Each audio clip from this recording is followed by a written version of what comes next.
मुजफ्फरनगर में वरिष्ठ पुलिस अधीक्षक कार्यालय में SC/ST समुदाय के लोगों ने शहर कोतवाली थाने निवासी गौरव चौहान के खिलाफ कानूनी कार्रवाई की मांग की है। प्रार्थना पत्र में आरोप लगाया गया है कि गौरव चौहान, जो करनी सेना से जुड़े हैं, सोशल मीडिया पर एक भड़काऊ वीडियो साझा किया गया है।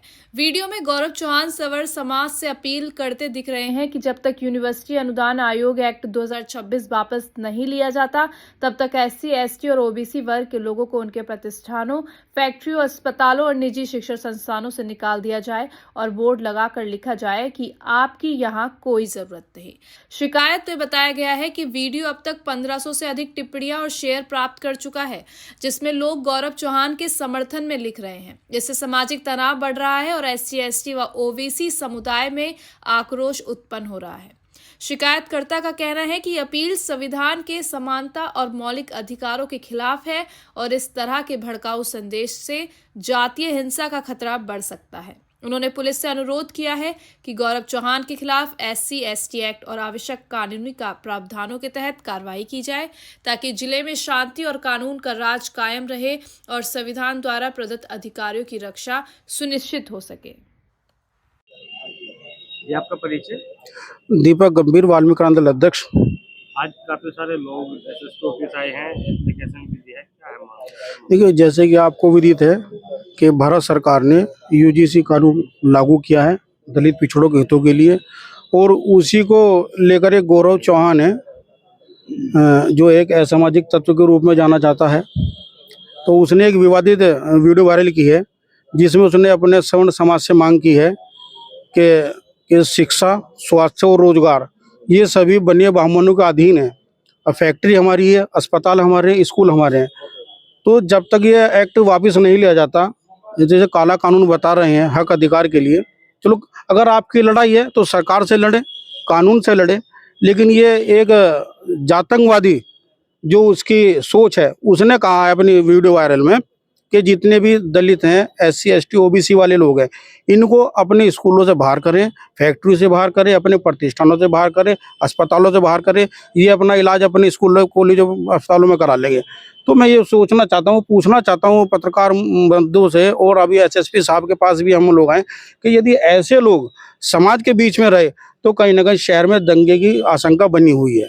और अभी इन्होंने एक चेतावनी और दी थी कि 1 फरवरी में हम लोग आंदोलन करेंगे। ये जानबूझ के ऐसा काम करना चाहते हैं, क्योंकि उन्हें पता है 1 फरवरी में रविदास जी की जयंती है, जिसको हम दलित वर्ग बड़ी धूमधाम से मनाते हैं। और 1 फरवरी ही क्यों चुनी उन्होंने? वे चाहते हैं कि समाज में आपसी दंगे हों और दंगे भड़के, और इसको यही मंशा है उनकी बस। और इसी मंशा को विफल करने के लिए हम SP साहब के पास है। ऐसे व्यक्ति के लिए कठोर कार्रवाई की जानी चाहिए। इस तरह की मांग की आपने? देखो, उस पर रासुका लग रहे, NSC के तहत उस पर मुकदमा होना चाहिए, और उस पर रासुका लोग कभी जेल से बाहर ही ना आए, क्योंकि समाज के लिए खतरा है ये। मेरा नाम एडवोकेट भूपेंद्र आर्य, जिला उपाध्यक्ष आजाद समाज पार्टी। बगल में रहो। देखिए, जो आज हमने प्रार्थना पत्र SSP साहब को दिया है, उसमें हमारी मांग ये है कि एक गौरव चौहान नाम का एक कोई अपने आप को हिंदूवादी नेता बताता है, और वो सोशल मीडिया पे उसका वीडियो वायरल हो रहा है कि जो SC OBC और ST समाज के जो लोग हैं, और जो ये स्वर्ण समाज के जो लोग हैं, अस्पताल हो गए, विश्वविद्यालय हो गए, या स्कूल हो गए, या फैक्ट्रियाँ हो गई, जो इनमें SC OBC ST के जो लोग कार्य कर रहे हैं, उनको बाहर निकालो। और उसी को लेकर आज हम यहाँ ज्ञापन देने के लिए आए थे। और इसके द्वारा खुली चेतावनी ये दी जा रही है कि इसका कहना यह है कि इन लोगों का जो प्रति भारत सरकार के द्वारा जो UGC का कानून पारित किया गया है, वो कानून हमारे हक और अधिकार के खिलाफ है। हम ये कहना चाहते हैं, जिसकी भी बात है, जो भी मांग है, वो अपनी बात को कानून के हिसाब से रख के सरकार के सामने मांग उठाए। समाज में क्यों द्वेष भावना फैलाने का काम कर रहे हैं। और ये भी कह रहे हैं कि 1 तारीख में जो संत शिरोमणि गुरु रविदास महाराज की जो जयंती है, और उसमें हम भारत बंद कर रहे हैं, उसमें दंगा होने की आशंका है। हम लोगों के द्वारा, दलित समाज के लोगों के द्वारा पूरे जनपद के अंदर परमिशन ले रखी है संत शिरोमणि गुरु रविदास महाराज जयंती की। यदि कोई भी दंगा फसाद अगर होता है, तो इसका सीधा सीधा जो जिम्मेदार होगा वो पुलिस प्रशासन होगा। तो आज हमने ये बात भी रखी, और SSP साहब ने हमारे पत्र को SP सिटी साहब सत्यनारायण प्रजापति जी को प्रेषित कर दिया है। अब वो इसकी जांच करेंगे। यूनिवर्सिटी। आप यूजीसी को किस तरह से देखते हैं, किस तरह का कानून है ये? देखिए, मैं ये मानता हूँ कि इस कानून को पहली बात तो लोगों ने पढ़ा नहीं, इस कानून को पढ़ना चाहिए।